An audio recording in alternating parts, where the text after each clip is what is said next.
Standard PLA is the most beloved material in 3D printing because it is cheap, colorful, and effortless to print, but it comes with a specific thermal limit. The moment standard PLA reaches 60 degrees Celsius, it begins to lose its structural integrity. 60 degrees is roughly the temperature inside a parked car on a sunny summer day, or the ambient heat near a power supply or a heavy-duty motor. If you print a bracket or fixture out of standard PLA, it will warp and fail in those environments. In 2025, a filament manufacturer introduced a material called HT-PLA. Their primary marketing slide featured a bold claim: this new plastic could withstand temperatures up to 150 degrees Celsius, right off the printer. For hobbyists, this specific number offered a massive leap. If the claim held up, you could print functional, load-bearing engineering parts on an open-air desktop printer without upgrading a single piece of hardware. But when the hardware publication Hackaday looked at the underlying engineering data, they found a severe discrepancy in the manufacturer's testing. The 150-degree number is a mathematically real, scientifically measured result from a laboratory test. Yet, as a guide for what a 3D printed part can actually survive, it is misleading. We are going to look at how a technically accurate laboratory number can fail a user in reality, and how the plastics industry actually measures heat resistance. The manufacturer derived their 150-degree claim using a specific standard called the Vicat softening point. A Vicat test applies a light load on flat plastic, heating until a probe sinks.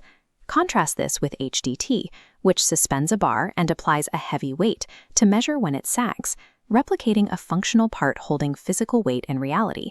This chart compares the heat deflection temperature of standard PLA against the as-printed version of HT-PLA. Standard PLA sags at 60 degrees Celsius. HT-PLA, straight off the printer, sags at 61 degrees. The functional difference under load is negligible.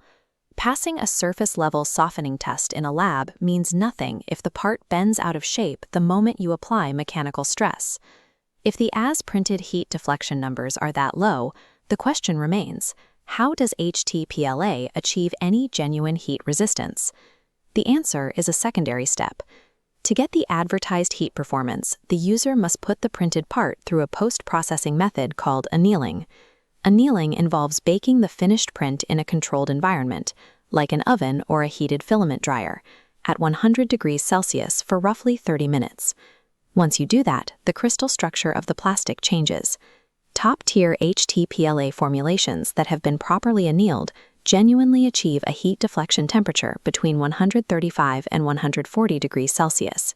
Standard PLA tends to warp if you try to bake it. But specialized versions like glass fiber reinforced HT-PLA maintain their exact dimensional shape in the oven and still reach a 115-degree heat deflection limit. The material works, but the straight off the printer headline erased the mandatory, time-consuming step required to reach those performance gains.